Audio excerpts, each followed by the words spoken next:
dadgum. Dadgum, dadgum, dadgum.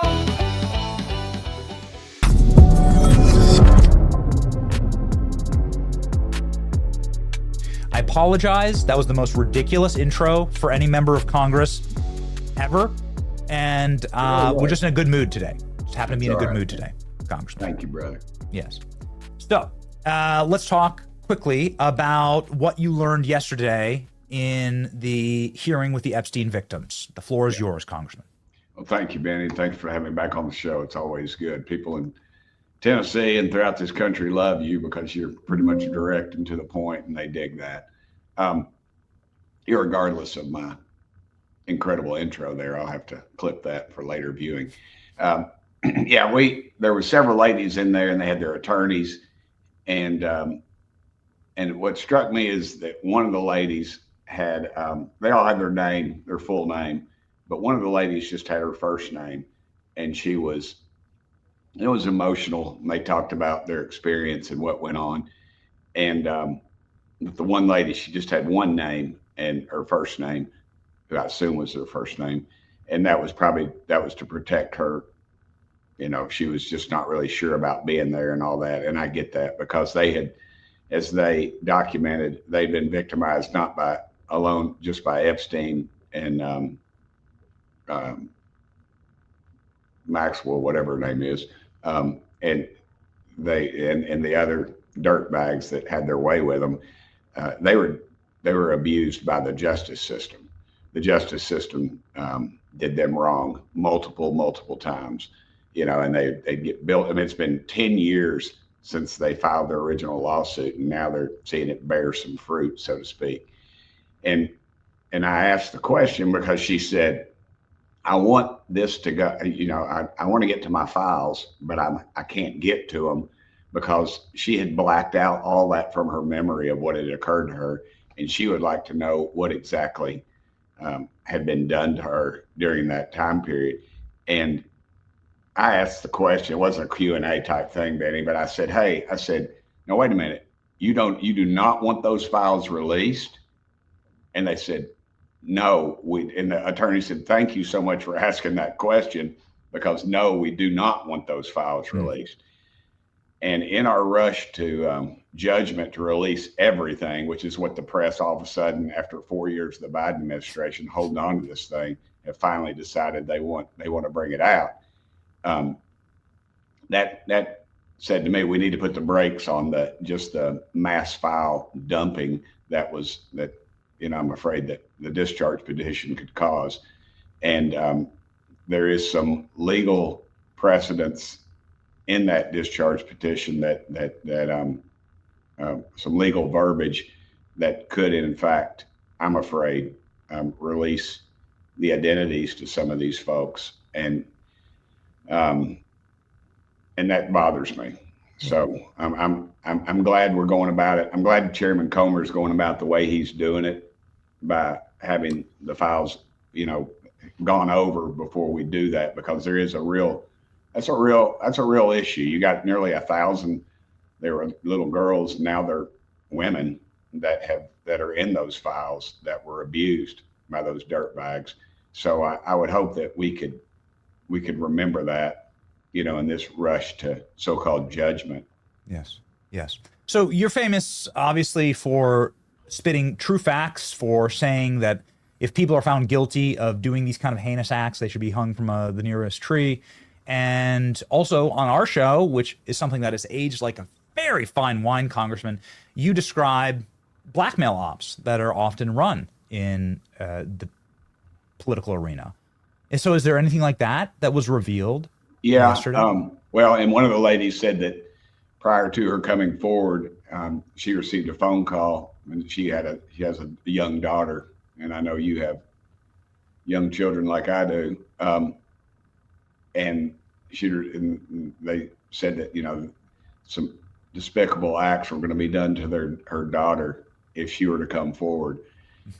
And so I think you're saying this thing has really touched a nerve, and you've got some real, I think, influential people that are involved in it. I think we need to make sure justice is done to them. But I do think we need to remember the wishes of these young ladies, and I'm just afraid they will be used again and then tossed aside once the political, will is used to go after somebody that probably is innocent.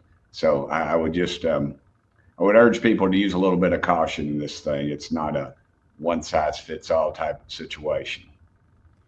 Do you believe that there are going to be any other individuals indicted or?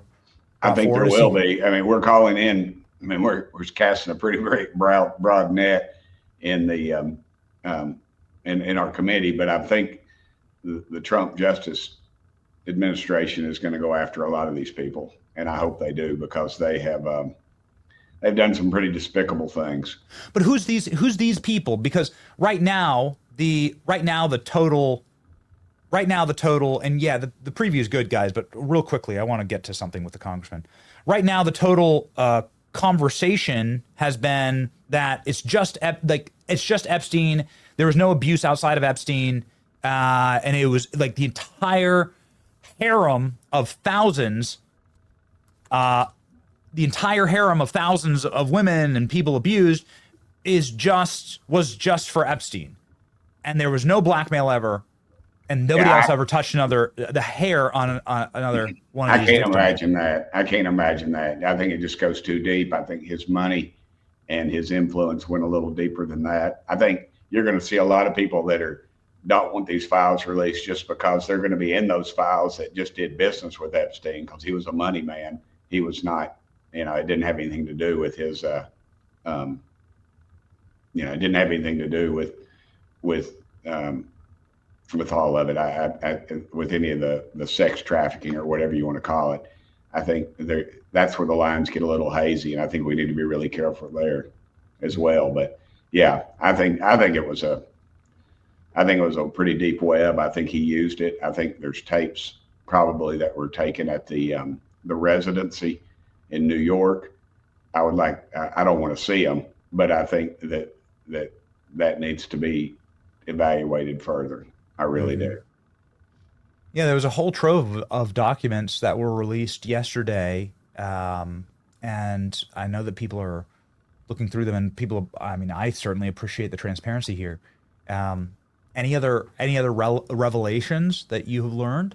No, there was talk that there was some names mentioned, but I didn't hear any. I had to go to another meeting afterwards, so I was they scheduled this a little late, and I had some people that had come in from Tennessee, so I had to leave. But I didn't hear any names. That's what I'd like. I'd like for them to get to the names, start naming some people. Yeah. Okay, so shifting gears here, you mentioned Tennessee. You're from Tennessee. You're probably the most Tennessean that's ever existed, Congressman. And so I want to shift gears to something that happened in your backyard with Cracker Barrel over the last couple of weeks. I know that this is obviously something that took the world by storm, the woke rebrand of the most unlikely possible brand. And given the fact that this is a Tennessee company and their headquarters in Tennessee, I'm sure you have some thoughts on it. I just want to give you your opportunity to sound off. I think they started going downhill when they started serving alcohol. I mean, it was a family restaurant. I don't think it added anything to it. I can't imagine it added much to their bottom line.